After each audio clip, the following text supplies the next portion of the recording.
हर मौसम में बिना गद्दा चादर के सोना, 24 घंटे में अंजुल भर पानी पीना। जानिए कौन है जैन धर्मगुरु आचार्य विद्यासागर जी महाराज, जिन्होंने ली महासमाधि।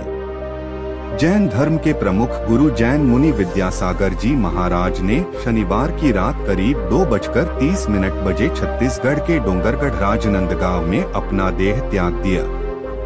रविवार 18 फरवरी 2024 को उनका अंतिम संस्कार पूरा हो गया। उन्होंने छत्तीसगढ़ के डोंगरगढ़ स्थित चंद्रगिरी तीर्थ में आचार्य पद का त्याग करने के बाद 3 दिन का उपवास और मौन धारण कर लिया था।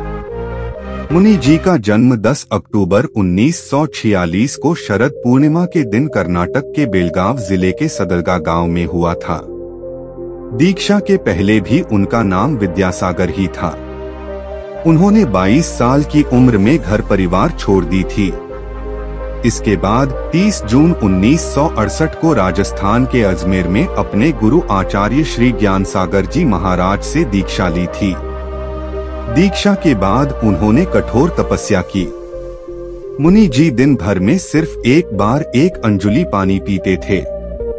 वे खाने में सीमित मात्रा में सादी दाल और रोटी लेते थे। उन्होंने आजीवन नमक, चीनी, फल, हरी सब्जियां, दूध, दही, सूखे मेव, अंग्रेजी दवाई, तेल, चटाई का त्याग किया। इसके अलावा उन्होंने थूकने का भी त्याग रखा। उन्होंने आजीवन सांसारिक एवं भौतिक पदार्थों का त्याग कर दिया। वे हर मौसम में बिना चादर, गद्दे, तकिए के शख्त तख्त पर सिर्फ एक करवट में शयन करते थे। मुनि जी ने पैदल ही पूरे देश में भ्रमण किया। उनकी तपस्या को देखते हुए श्री ज्ञानसागर जी महाराज ने 22 नवंबर 1972 को उन्हें आचार्य पद सौंपा था। आचार्य विद्यासागर के पिता का नाम श्री मल्लप्पा था, जो बाद में संन्यास लेकर मुनि मल्लिसागर बने। उनकी माता का नाम श्रीमंती था, जो आगे चलकर संन्यास ले ली और आर्यिका समयमती बनी।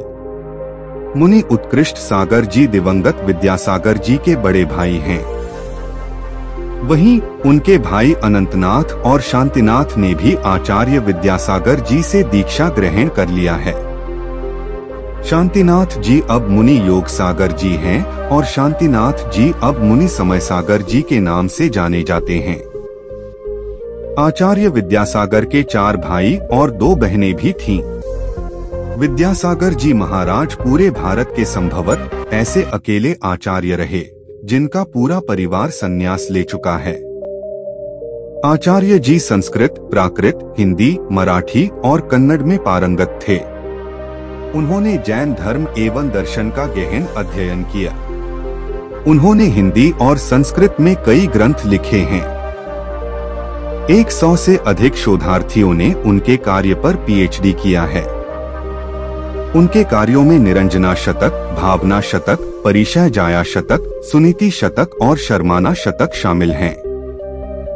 उन्होंने काव्य मूकमाटी की भी रचना की है।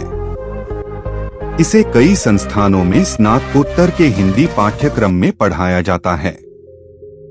वे कभी भी और कहीं भी यात्रा के लिए निकल पड़ते थे।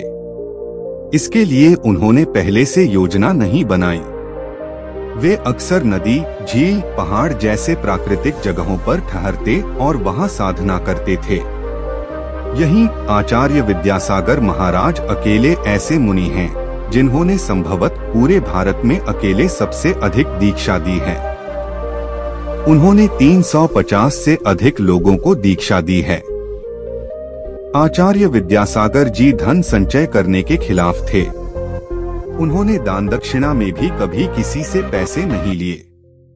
उन्होंने आज तक ना ही कोई बैंक अकाउंट खुलवाया और ना ही कोई ट्रस्ट भी नहीं बनाया।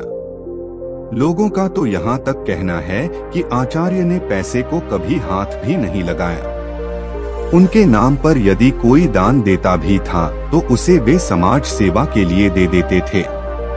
आचार्य श्री ने भारत के पिछड़े बुंदेलखंड क्षेत्र में शिक्षा एवं सामाजिक कल्याण हेतु कई कार्यों को बढ़ावा दिया।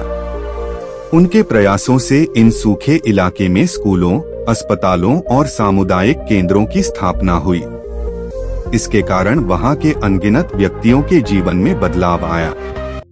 बता दें कि साल 2023 में छत्तीसगढ़ चुनावों से पहले प्रधानमंत्री नरेंद्र मोदी ने राज्य के राजनांदगांव जिले में स्थित प्रसिद्ध तीर्थस्थल डोंगरगढ़ का दौरा किया था। यहां उन्होंने मां बमलेश्वरी मंदिर में पूजा अर्चना की थी और जैन मुनि आचार्य विद्यासागर महाराज से के दर्शन किए थे। पीएम मोदी ने आचार्य श्री का चरण छूकर उनसे आशीर्वाद लिया था। इसकी तस्वीरें भी खूब वायरल हुई थीं।